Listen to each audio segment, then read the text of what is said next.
Hello, everybody. Jason Van Nuss from Georgia. Mike Hassler from Utah. Mike, what are we doing here today, man?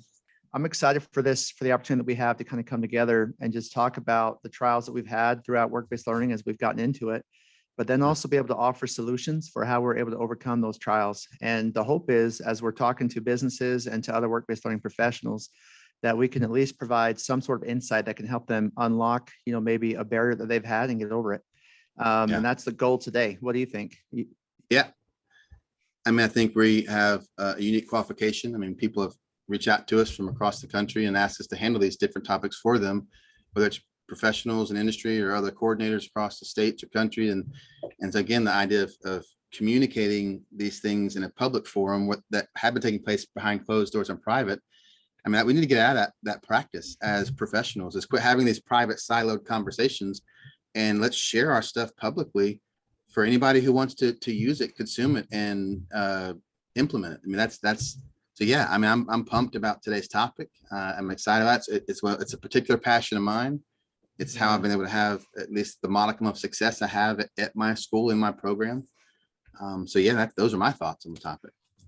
And the unique perspective I think that we both bring is you're actually an educator. You have a teacher's license, and I don't. I do. Did you even know that about me? And so I would talk. Yeah, the Mike Hassler rule, right? Isn't that what you told me? So when they brought me in, they asked me to kind of build a program that can really help students attach to their careers and to their to their pathways. And so I had to come in and learn education. I had to learn this. So I had never thought about this. That's interesting. So I never thought about this. Like, work-based learning is a public-private partnership.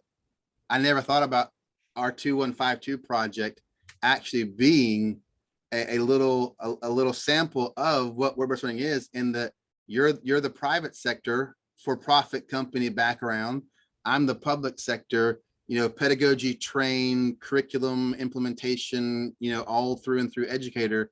So that's pretty cool, man. I didn't know that. That's something that look, even as content professionals, we're always learning new things. So the 2152 project is a microcosm of work-based learning, which is the topic and platform we're going to be educating on. Absolutely. Cool. And so the topic that the wheel chose for us, I can't lie to you, I was excited for a few of the other topics, but then when it landed on this one, you jumped for joy. Yeah, this is my passion. This is one of my passions for sure. So the topic is work-based learning as a competitive advantage.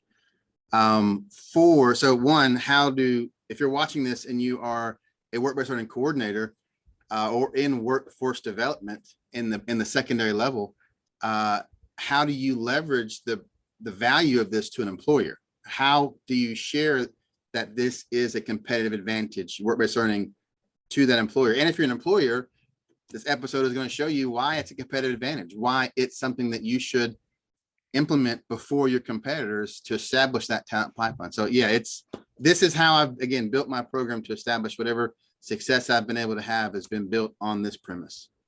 When we started, we only had 10 companies that would raise their hand and say, yeah, I'd love to partner with the school district and collect talent for my company. Yeah. And, my boss felt like Dave Gardner, he felt like the work-based learning program was kind of on life support at the time. And so the one area that he wanted to focus on in the beginning was jobs and also, and internships. And what's funny is, even though those go together, that was actually causing the problem. And so there's a few things I just want to point out. And then I'm actually going to get into a couple of questions with you, if that's okay. Sure. But as I met with about 115 employers trying to figure out what we're going to do to fix this, right? Like getting their insights on what would it take for them to line up and work with our school district. It really came down to the selections process was broken. And so the first thing I think that any program who might be struggling or not struggling, one of the key factors that you might want to dive into and start looking at is your selections process. Now, some schools will try and code internships as, or work release as internships. And they're also trying to help students get credit recovery. And that's super nice that they're helping the students and all get credit recovery and maybe, code this thing funny. So that way the student can get out there and work and get credit for it. But here's the thing. Does the employer want that student? Does that student have the drive, right? Because the employer, they're the ones who are training these students. They're the ones paying to train these students. And so we don't want to get in their way and mess up with their bottom line. And so I've realized that if you have a good selections process, and it doesn't mean it has to be a great GPA or like the smartest kid in class. It just means, do you have a selections process that finds the right student, the right Yeah. fit? If Yep. you have that, then your competitive advantage and the ability to really compete with the labor market and help is going to go through the roof. Now, if you're struggling, then you also can go back to your selections process, right? But I want to go to you. I want to turn this to you real fast and Well, let me see. add something to that point real quick. So keep that. So one thing that Georgia does pretty well is we're very clear in our work-based learning manual, the manual that we give all coordinators, everybody has that in Georgia, is that work-based learning is a selective, not an elective process. So, Yes. so think about that. Like a student, any student, we are a free and appropriate education is what public education is, right? Students can sign up for a PE class or this class or this class. Work-based learning, they have to apply. And I have to go through and vet their attendance, their discipline, their transcript. And I say yes or no. And so so that could be the first thing is you're not going to have much of a competitive advantage to offer employers if you're just taking everybody, because you've got to have that certain level of vetting to come in. So, you're giving that employer the top tier talent. And now if you can do that one of two ways, when they apply to come into your program, because I don't advocate denying kids the opportunity for any reason.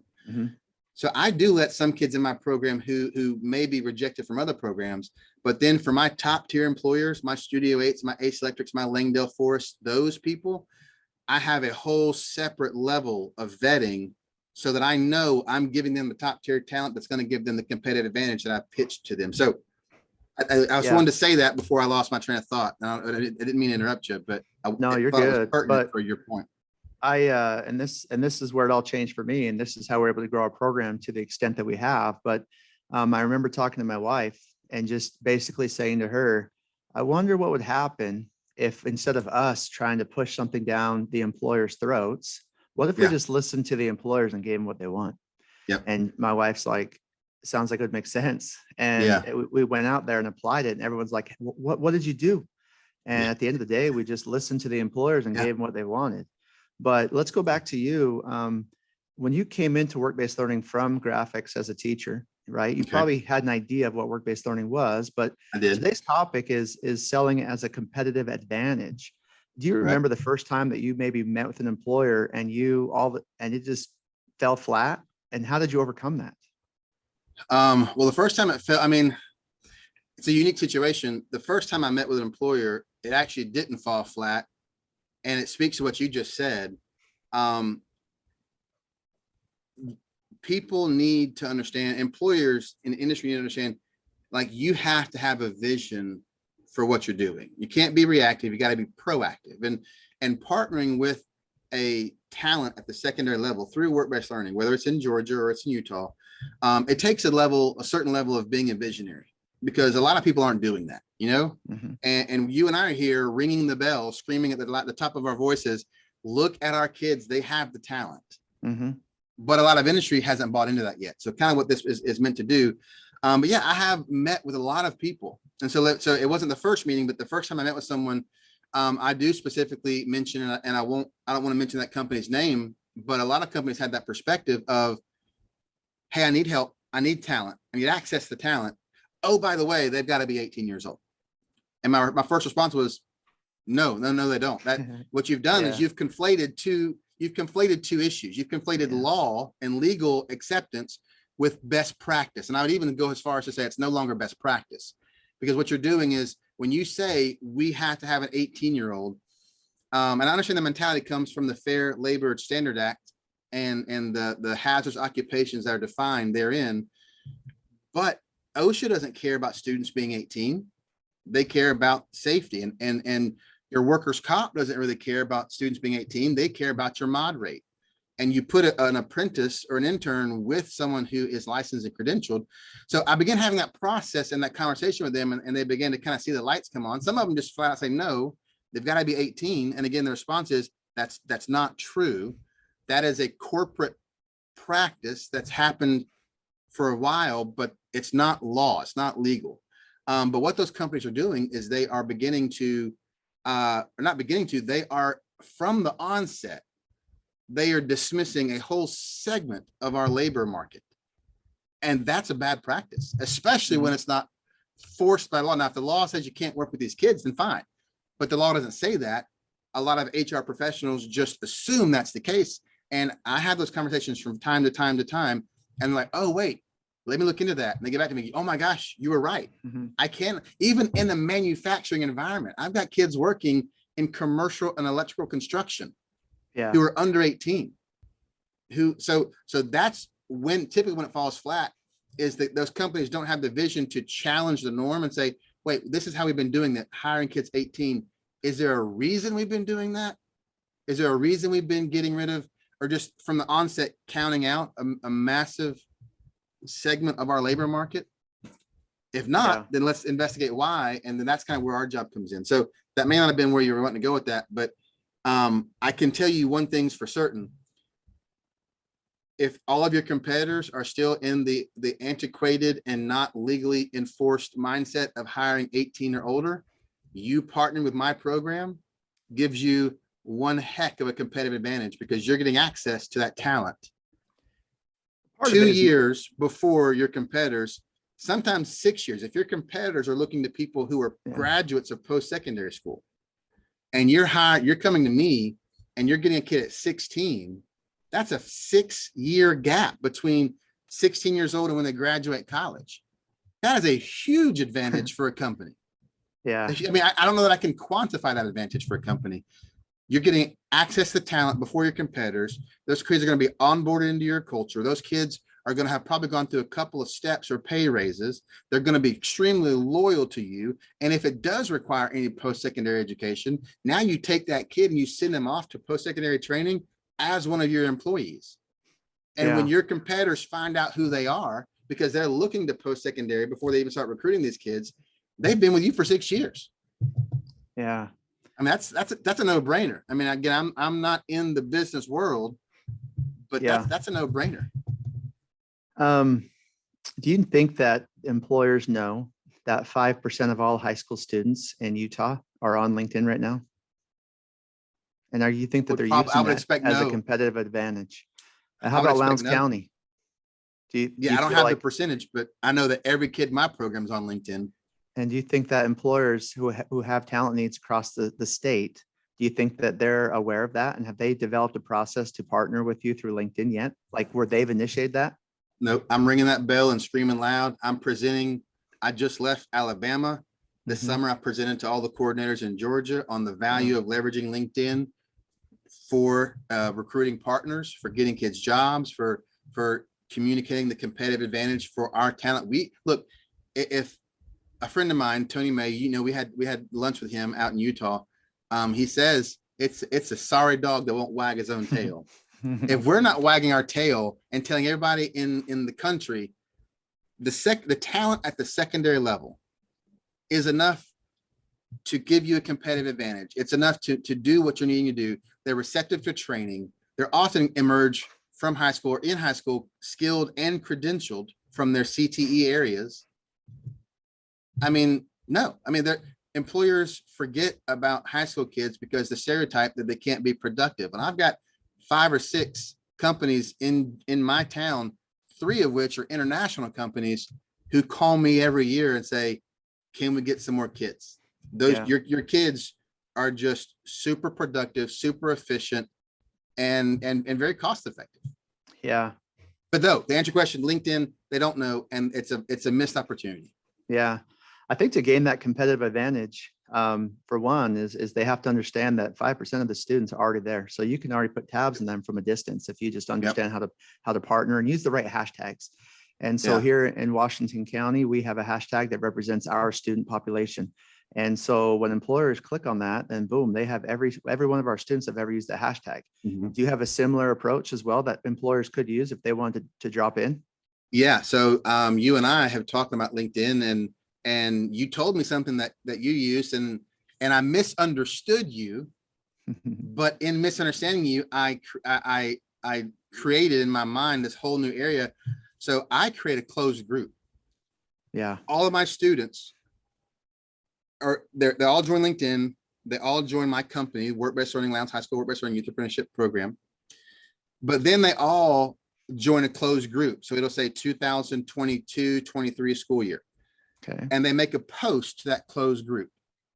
And in that post, they have to type in their skill, at least 5 skill sets. So healthcare, triage, wound care, whatever it is. Okay. And then you as an employer comment, hey, Jason, I really need someone who's got a background in healthcare, who's a healthcare occupation student, who wants to work in medical field.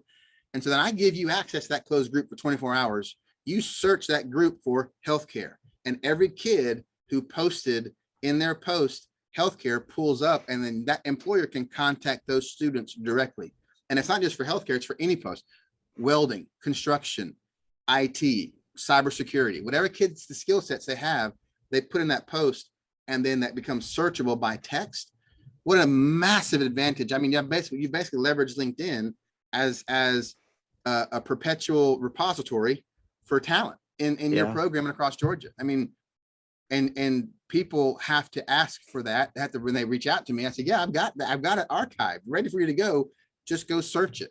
But a lot of them don't. I think we offer a training if anyone's interested, and maybe they can let us know in the comments, but we could put together a training on how to build that recruitment process through LinkedIn. I just did it for all of Alabama, CTE or CTE in Alabama. We did the same thing too. We did a full kickoff event. We brought employers in. It was a blast. And it's been a useful tool if done right.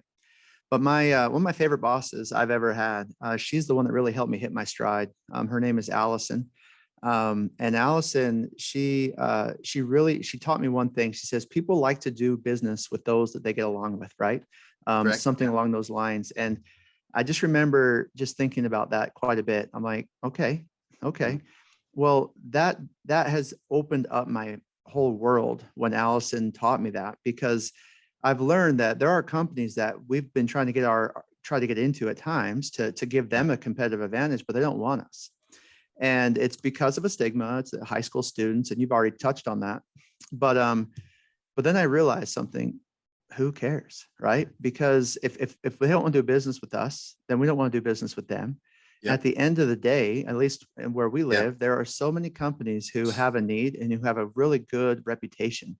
And our students, at the end of the day, they're starting to research companies through LinkedIn, Indeed, and other areas. And they're starting to say to me, hey, Mike, I don't know if I want to go with that company because they got a 2.8 review on how they treat their employees. And so now they're starting to research the companies because the students are realizing, hey, if I'm going to put all this work in, I want someone who's going to treat me well, right? And even worse than that, if you force the issue and you leverage that employee to take your students, you're going to end up investing time and resources into an employee who's going to back out later, and that's all wasted. So if an employee doesn't, I'll meet with them, and they may have some givings about wanting to partner, but after I give them the understanding of what this program is, how it works, how it functions, what we do, if they're still not on board at that point, then I don't push the issue, because if I force the issue at that point, they're going to end up being a non-productive partner.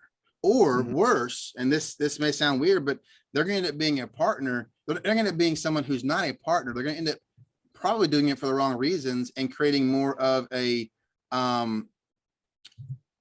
not a predatory relationship, but more a relationship that's more designed around what they can get out of it. It's going to become more of a, I'm doing this just because the labor is more affordable, not because they see the value of investing in the future workforce and accessing talent before their competitors. I don't want that more predatory or exploitative is the word I was looking for. That more exploit. I don't want someone who's going to try to exploit my kids' talent. I want them to partner with my kids' talent. And if you force the issue with someone who's resistant, it's going to end up becoming more of an exploitative relationship than a partnership. Absolutely. How about the subject on just time? And time does get in the way for some companies and school districts to become competitive with it within their own labor market. A quick example of that, and I want to see what you would say. But when I first came in, we had one of our school counselors. Our counselors here in St. George, it's like 450 to 1. So 450 students to 1 counselor. So they're pretty busy. And the counselor was also before I had come in, they were supposed to go out there and do job development for student opportunities, right? So the counselor goes to a company, walks in the front door and says, hey, I'm here to place a student. She wants to go into, engineering. And the company just says, absolutely not. There's the door.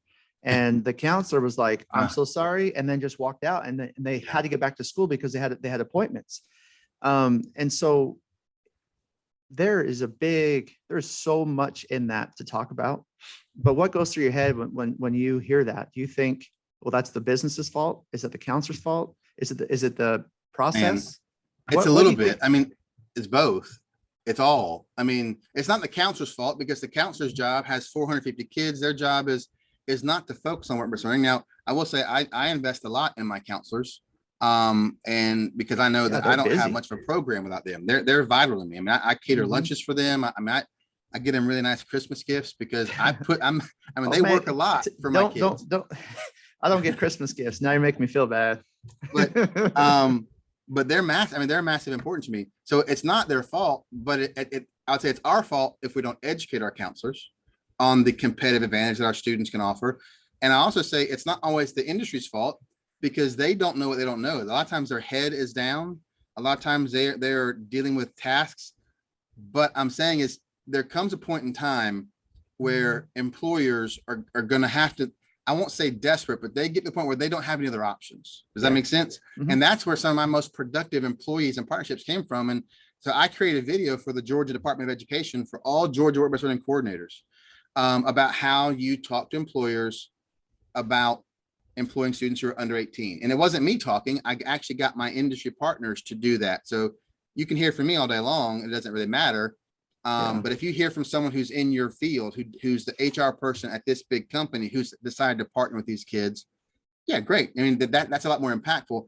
And one of the ladies, with at the time with Ace Electric, she's since left, but she said, look, what are our other options? You know, if we don't do this, like, nothing's going to change. And another guy, a guy said almost the exact same thing from JCI, a local construction company here, said, if we don't entertain employing students who are traditionally younger than we normally look, nothing's going to change. We have to do this, because right now the labor market without that segment is completely dried up. Like we're losing 4 for every 1 we're getting. So they had to do something different. And that's what's given us proof of concept, Mike. That's given us the proof of concept to say, look, these kids can be productive in your work environment. These kids can do what you need them to do. And it's not going to bump up your workers' comp rate. It's not going to get you kicked off the job site because of OSHA regulations. That's not what it is. Kids 16 or older can do a lot of these things. So I got to defend industry, as we say it here in Utah, or at least I do. Industry, as we say it in Georgia. Industry. And But industry. industry. Here's the thing. They need to fill jobs in real time. And so we have to understand this. And if an employer comes to me in, let's say, October and says, hey, Mike, I need someone right now. And we're like, well, we already filled all of our spots for this semester, so we really can't help you till January. Yeah. Well, that's when we get our next batch. So at that point in time, the employers really don't have a choice. And so they have to go find them somewhere else. And then there goes the chance for school districts to develop that relationship with the employer. So a big focus on what we're doing, and hear me out on this one, but we're shifting towards utilizing U-Science and their aptitude test. Because 100%. When you pull in the U-Science aptitude test, if that's something that you can get all of your high schools to participate in, you've got the ability to do quite a few things. I mean, you can match up interests, you can match up aptitudes, you can match up overalls, and you can recruit students by their first, second, and third choices full-time year round, and then start doing connections in real time. Is that something that Lowndes County has looked into? Yeah. Well, I mean, again, for the first time ever, I'm requiring every student to have a U-Science portfolio. That's my semester 1 class. So whether a student is coming in my program as a second semester sophomore when they're 16, or a second semester senior when they are 17, 18, the first class they take is going to include U-Science as their midterm. That's one of the most important things I can give them. I have to give them U-Science because it allows me to better meet my employer and my partner needs. I can, so even if a student is working at a fast food restaurant, but they're really skilled with hand-eye coordination, and they're maybe an extroverted problem solver, Like I can go to a construction company and say, hey, look, this kid's got the skills. We want to talk to him about maybe having the affinity or the interest, but he tests all through the roof in your industry. And I can begin making partnerships because, and this is something that again, Tony May and I from Alabama had a conversation, like interest inventories to me, don't want to be controversial. An interest inventory is pointless for a kid as young as 16 years old, because a kid is only interested in what they know. Like you can't be interested in something if you're not exposed to it. Where U Science is different, and why I've chosen to implement that is U Science is both an interest and an aptitude inventory. So once they get their inventory, once they get their results, they can search jobs by their interests, but then they can search jobs by their aptitude and say, oh, based on your results, you have the skills to do this. And now the kid says, well, I never thought about doing that. And I use that aptitude-based inventory to begin partnering those kids with employers. So to me, to answer your question, yes, U Science is going to be a massive get for my students this year.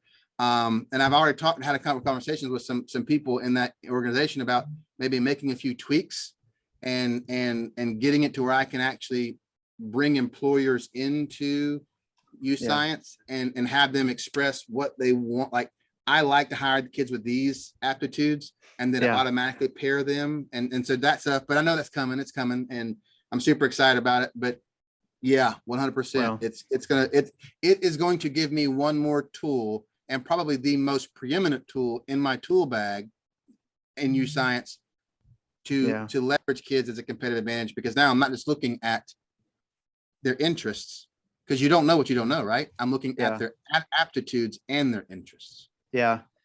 And this is just the way my sequential brain thinks. It has to go in order to make sense to me, right? But you know, going back, I talked about the key ingredient that I wanted to sprinkle to help our employers and students become more competitive with each other in the labor market, et cetera, is the one thing I wanted to do is listen. And then give them what they need. So I envision utilizing, but then the other thing too is I recognize that if we really care about them, it's not all about the students, but it's about taking the right students with the right employers and having the right situation. That's what we're really going for. Because if you place the wrong student with the employer, they're not going to, and it doesn't work out, that partnership's over. That's why you have to vet, because they're not going to see the competitive advantage if you give them a student who doesn't do the work. So you've got to vet on the front end. So it becomes our responsibility at that point to put the right kid with the right employer, so that competitive advantage becomes apparent. And so, you know, think about when you go into a restaurant, you sit down, and the first thing they do is they want to listen to what you want, right? So you come in, they sit down, you want water, drinks, whatever. Then they hand you a menu, and they give you time to look at the menu, and they come back, and then you place your order, and then they give you exactly what you ordered.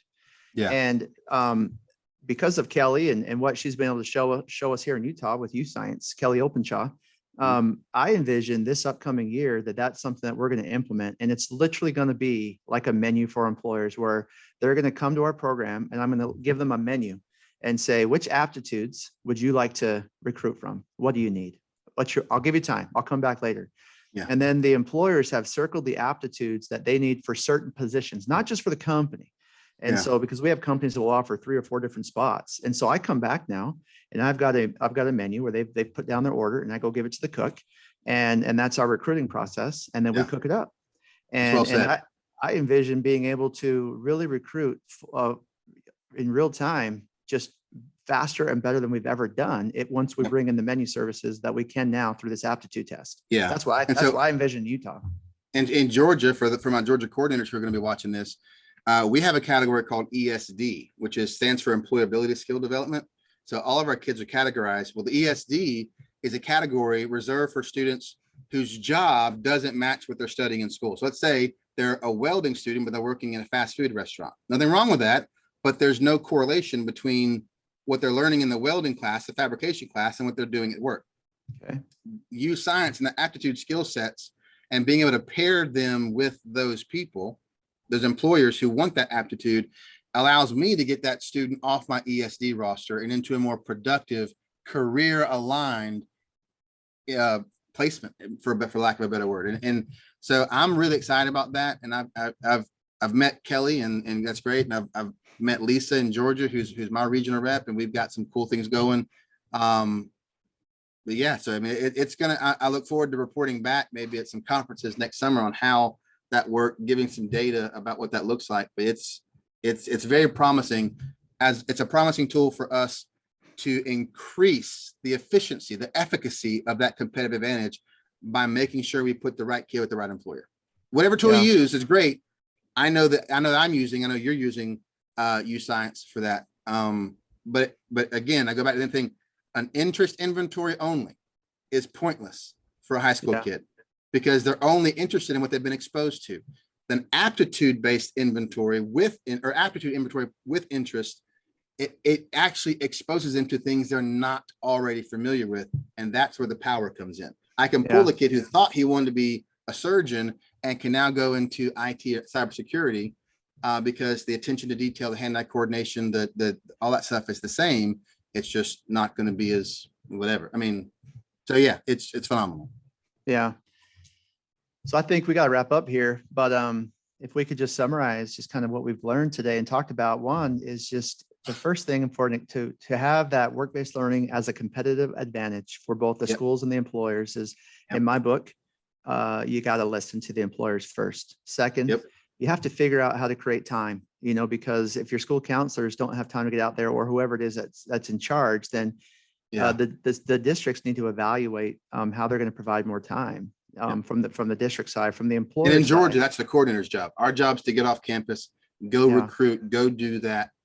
Yeah. But yeah, you're right. You got it. You've got it. So someone told me one time, and I'm not saying that it's love based, but they asked me how I spell time, and I was offended. I was like, I'm a PhD candidate. I know how to spell time. And they said, really, how? And I told them, I said, no, you spell time LOVE. Yeah. And it's like you can tell you love something by the amount of time you put into it.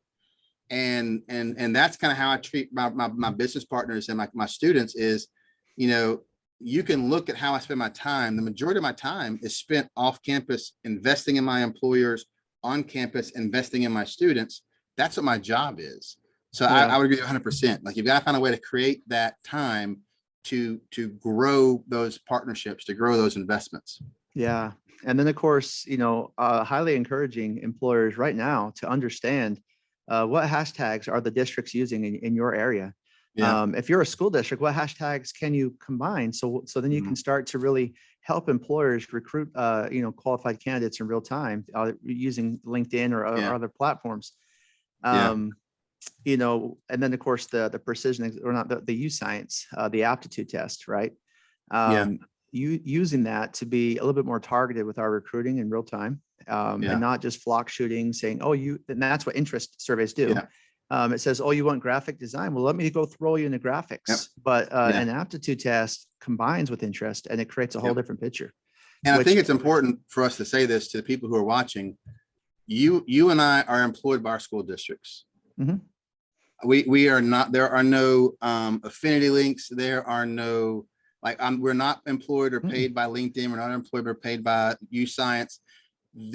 So again, keep in mind that the purpose for this podcast, if you will, is you and I are having these private conversations with people all across our states, all across the country, and they're saying, hey, Jason, what sources do you use to make your program productive? So at that point in time, I can absolutely leverage my experience with LinkedIn and U-Science because it's helped my program become productive. I'm not selling any of those things to you.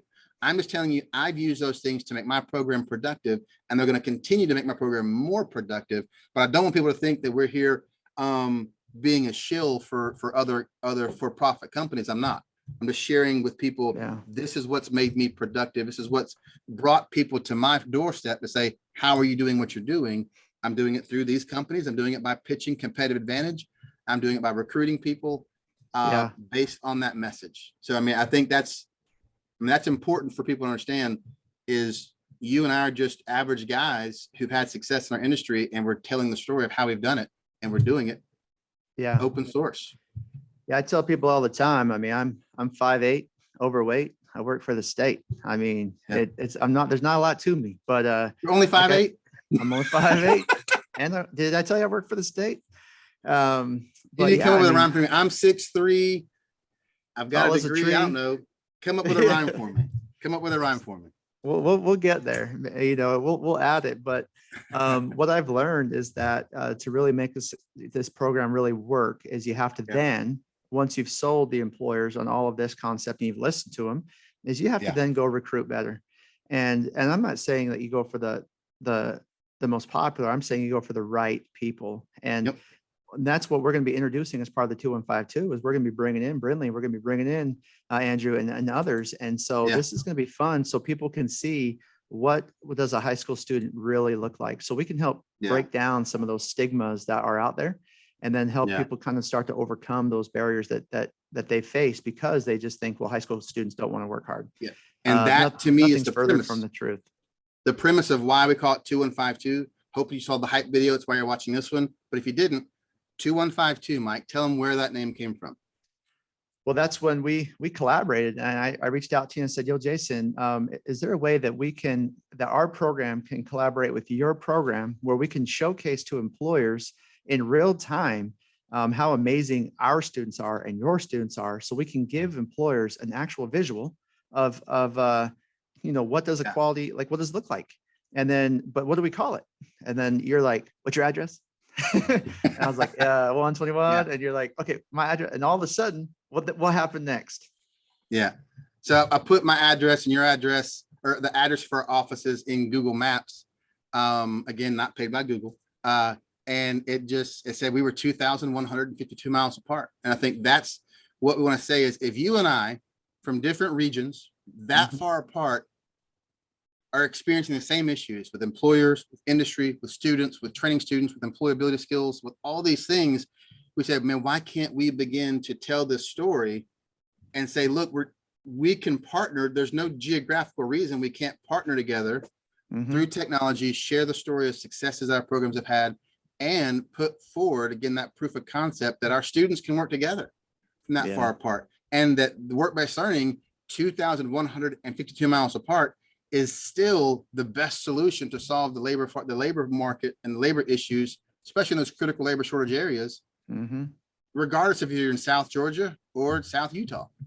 Yeah. So, Well, I appreciate if anyone's been able to last this entire time. I mean, this has been interesting to me. I've loved it. yeah, I've But enjoyed it. what's that? Oh, yeah. So Yeah, I have enjoyed it. I got nothing left for me to say, but I'm excited for the future and I'm excited to be able to help out. And we also look forward to bringing in content experts as well to kind of help out with this moving Yes. forward. It's going to be exciting.